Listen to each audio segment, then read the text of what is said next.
My name is Amelia. I'm 20 years old, a university student trying to find my way in the city. I live with my older sister, Olivia. Our parents were taken from us in a car accident when I was just 10. Since that day, Olivia has been everything to me. A sister, a friend, and most of all, a mother. She is the very definition of strength and kindness, a protective shield around my life. Olivia is brilliant, a history professor at the same university I attend. She's married to Professor Adrian Davis, who also teaches there. To everyone, Adrian is the perfect gentleman. He has a calm demeanor and a voice that never seems to rise in anger. He's always polite, always composed, earning the respect of everyone he meets. People would often say, "What a kind man." When he and my sister walked together, they looked like a picture-perfect couple, the kind you see in magazines. Olivia trusted him completely. Theirs was a marriage born from deep love, a love she cherished more than anything. But despite the perfect picture, a cold knot would form in the pit of my stomach. Something felt deeply wrong. I would catch him looking at me sometimes, a gaze that lingered too long, that felt heavy and uncomfortable.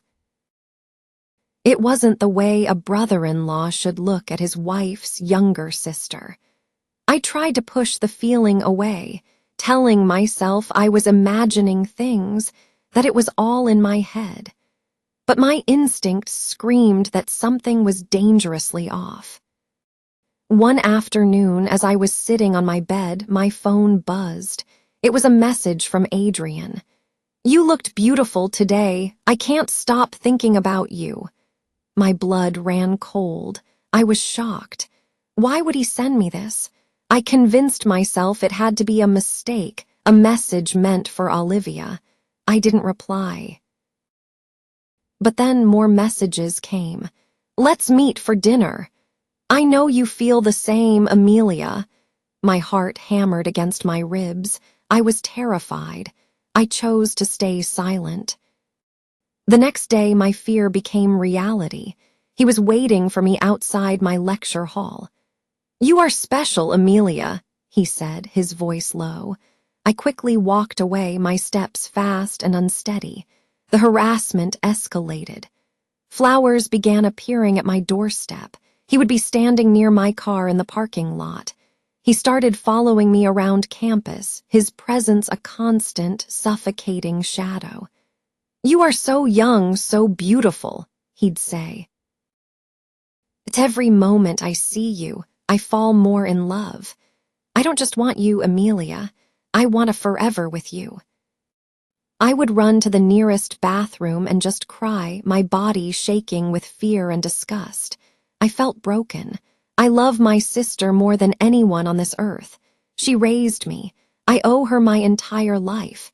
The thought of hurting her, of shattering her world, was unbearable. He cornered me one day, forcing me to listen. "You have to love me," he whispered intensely. "I don't care that you're her sister."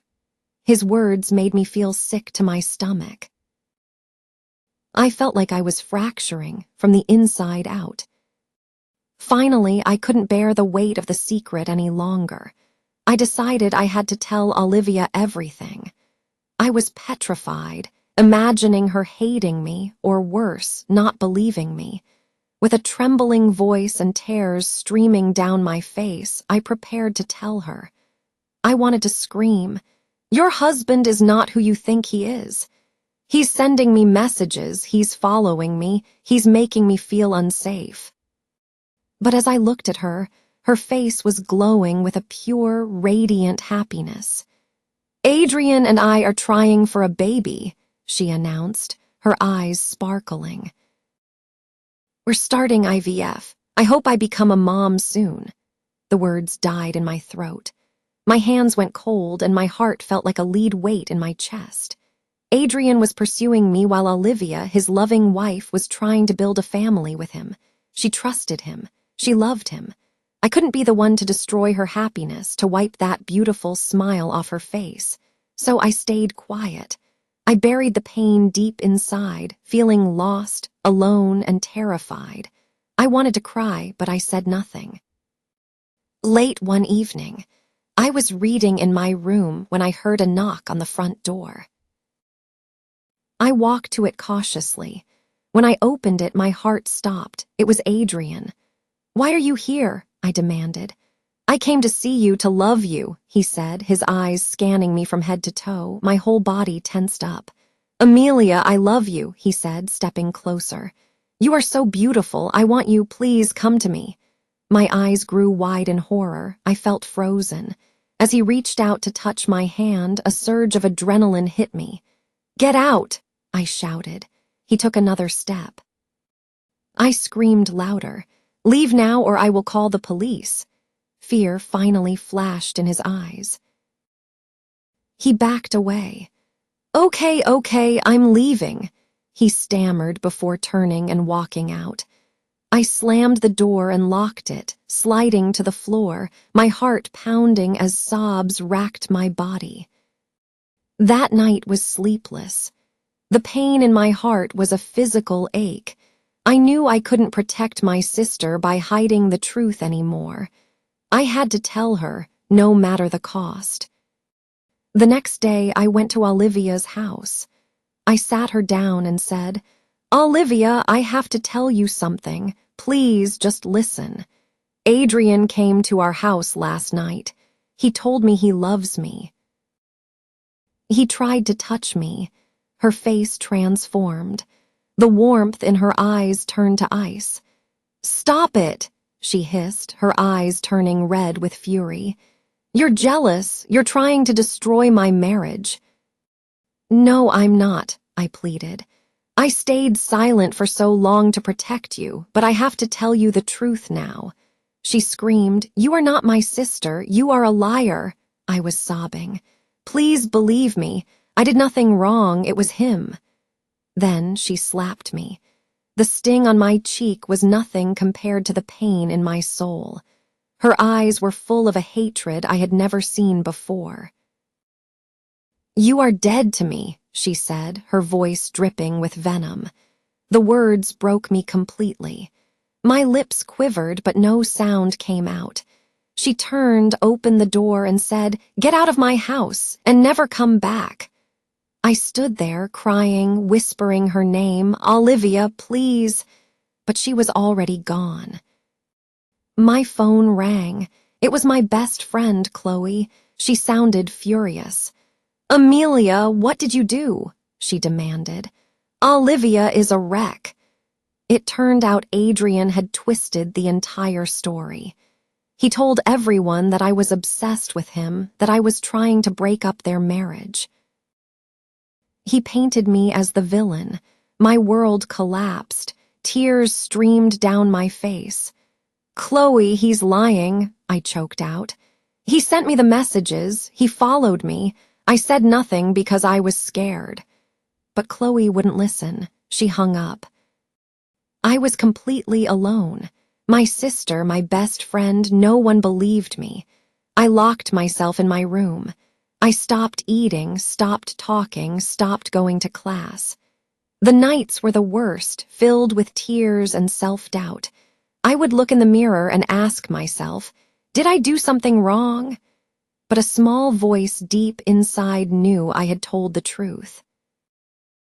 One sleepless night, I sat up in bed and wiped my tears away.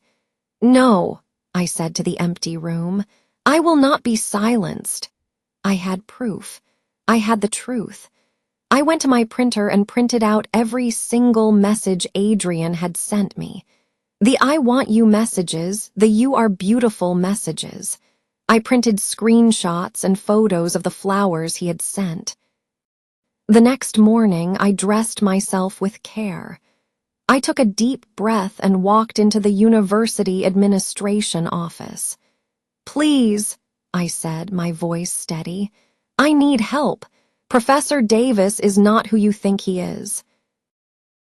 He's been lying. Please look at this." I handed over the stack of papers. The staff members took them and read in silence. After a long moment, one of the women looked up at me. "This is extremely serious," she said. "We will investigate this immediately." 2 days later, they called me in. "We believe you, Amelia," she said. "Thank you for being brave enough to speak up." They had also called Olivia. They showed her all the proof. At first, Olivia was silent, her hands shaking as she read the messages and saw the photos. Her face turned ghost white. In a small, broken voice, she whispered, "He said she was lying. He said she wanted him. Oh God, what have I done? I hurt my sister." And then she began to sob. She finally said, "Amelia, I am so sorry. I didn't believe you. I slapped you. I broke your heart." That night, Olivia came to my room.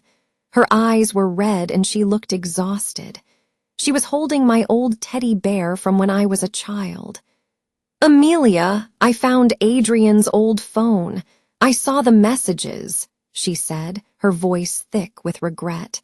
She sat down and cried. "Please forgive me. I was so wrong. I didn't trust you. I'm so ashamed. I blamed you, but it was him all along, not you." I cried too, and she pulled me into a tight hug. "You're not just my sister," she whispered. "You're like my daughter. I love you so much. I hurt you, and I am truly, deeply sorry." I hugged her back. "I love you too, Olivia. I will always love you. You're like my mom. You raised me. Even when he was pressuring me, I could never, ever feel that way. I will always stand with you." We held each other and cried, letting out all the pain and fear. Olivia left Adrian. She filed for divorce, standing tall in court. She looked him straight in the eye and said, "You have no shame. You tried to destroy my sister and you broke my heart. I can never be with a man like you. You make me sick." Adrian stood there in silence, his face a mask of fear. Tears filled Olivia's eyes, but she turned her back on him and walked away without a single glance back. Days turned into weeks. A real, genuine happiness returned to Olivia's life, and to mine. Our bond is stronger now than it ever was. We live together in peace, loving and supporting each other, vowing to never let anyone break us apart again. Sometimes the people we love the most can inflict the deepest wounds. The pain can feel unbearable, like your heart has been shattered into a million pieces. But always remember, the truth has a way of coming to the surface. You are not weak and you are not alone. Do not stay quiet. Speak up. Tell your story. Even if no one believes you at first, hold on to your truth. One day it will shine through, and when it does, you will finally be free.